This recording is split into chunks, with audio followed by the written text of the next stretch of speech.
Het Oekraïense leger is bezig met een antiterreuroperatie bij de stad Slavjansk.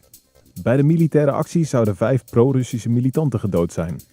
President Vladimir Poetin van Rusland veroordeelde het ingrijpen. Ajax-supporters uit vak 14 zijn zondag niet welkom bij de kampioenswedstrijd van Ajax in Almelo.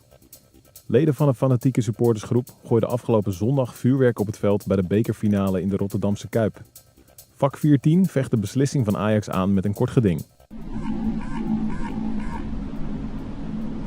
Het raadsel van het kwakende geluid in de wateren ten westen van Australië en bij de Zuidpool lijkt opgelost. Het geluid is volgens wetenschappers afkomstig van een dwergvinvis. Burgemeester Pieter Broertjes wil een vuurwerkverbod in het centrum van Hilversum instellen. De burgemeester hoopt zo de overlast tijdens de jaarwisseling te verminderen. De gemeente zal zelf wel een centrale vuurwerkshow verzorgen. VN-chef Ban Ki-moon heeft geëist dat de Veiligheidsraad actie onderneemt tegen de schendingen van het internationaal recht in Syrië. Volgens Ban Ki-moon houdt geen van de strijdende partijen zich aan de eis om hulpverlening mogelijk te maken.